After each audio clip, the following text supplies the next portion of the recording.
Speaking of second, the number 2 team in the land is Michigan State. This is their highest ranking since 1966. And Mark Dantonio gave our Glen Mason an exclusive chat earlier on today. Here's part of what they had to say. Mark, you're entering your 9th year here at Michigan State. Did you ever imagine when you first took this job that you would have the success and consistency that you've experienced, now ranked number 2 nationally, and a legitimate national championship contender?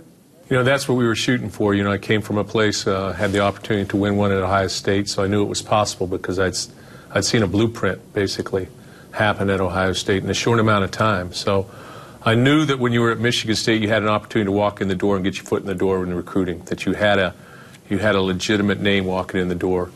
What we needed to do was sort of change the culture a little bit in terms of how we went about our business, win close games, be a little bit more disciplined maybe, and just sort of build it. So we started it with, hey, just trying to win our home games, get to a bowl game, which we did our first year, and then it was win the close ones, then it was win on the road, then it was win a bowl games, then it was win a championship.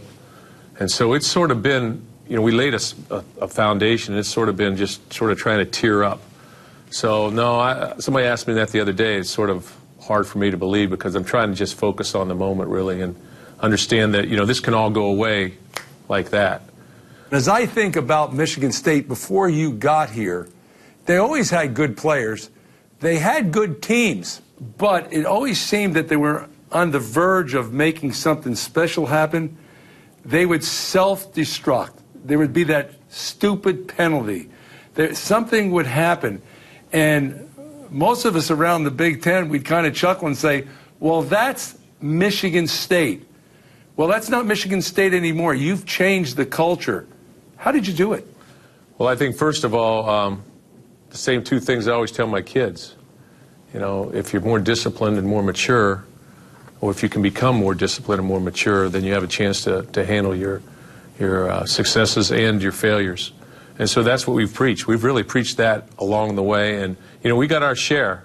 We got our share of incidents and situations that we have to overcome. But, again, I think that our seniors have always had their best years here. We've got great senior leadership. That's something that's been preached over and over and over. And we've brought in quality people as best as we can. And we've seen those quality people grow. From my perspective, the most impressive thing that you've done here at Michigan State, as you've built those teams, you've built a program. Tough to do. What's your secret?